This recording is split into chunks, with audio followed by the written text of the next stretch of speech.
অপরাধের মূল হোতা আড়ালেই থেকে যায়, ধরা পড়ে চুনোপুটিরা।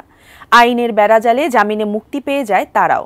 ফলে চোরাচালান চলছে তার নিজস্ব গতিতে। এ মন্তব্য করে বাংলাদেশ জুয়েলারি সমিতির নেতারা জানান, বছরে স্বর্ণ ও হীরা চোরাচালানে ৯১,২৫০ কোটি টাকা পাচার হয়ে যাচ্ছে।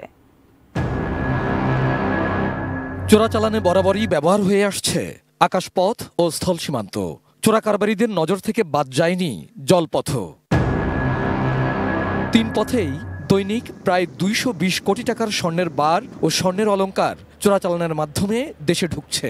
এছাড়া ৩০ কোটি টাকার হীরা এবং হীরার অলংকারও আসছে চোরাই পথে। পুরো টাকাই হুন্ডির মাধ্যমে স্বর্ণ ও হীরা চোরা কারবারিরা বিদেশে পাচার করে থাকে।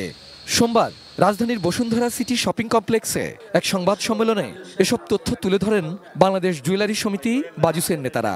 সোনা ও হীরা চোরাচালান পাচার ৯১,২৫০ কোটি টাকা। অপরাধীদের মূল হোতা আড়ালে থেকে যায়, ধরা পড়ে চুনোপুটিরা। কিন্তু সেই ক্ষেত্রে আইনের বেড়াজালে জামিনে মুক্তি পেয়ে যাচ্ছে চুনোপুটির দল। ফলে চোরাচালান চলছে তাদের নিজস্ব গতিতেই।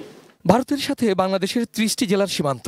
এর মধ্যে খুলনা বিভাগের মেহেরপুর, কুষ্টিয়া, চুয়াডাঙ্গা, ঝিনাইদহ, যশোর ও সাতক্ষীরা সহ ৬টি জেলা স্বর্ণ চোরাচালানের নিরাপদ রুট হয়ে উঠছে।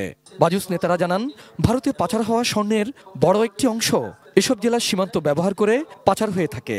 চোরাচালান ঠেকাতে দক্ষিণ পশ্চিমাঞ্চলের সীমান্তবর্তী জেলাগুলোতে চিরুনি অভিযান চালানোর দাবি তাদের।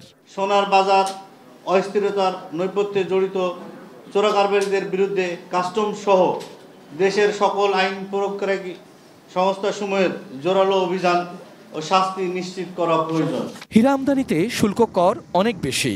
এই কর ফাঁকি দিতেই মূলত অবৈধ প্রক্রিয়ায় বিপুল পরিমাণে হীরা আসছে। ১৯ বছরে সরকার মাত্র ১২ কোটি টাকার রাজস্ব পেয়েছে উল্লেখ করে বাজুস নেতারা জানান, দেশে ১১,০০০ কোটি টাকার হীরার বাজার পুরোটাই চোরাচালান নির্ভর।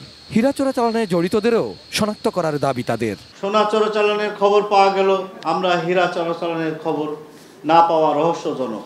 Abul Kalam Azad, ATN news, Dhaka.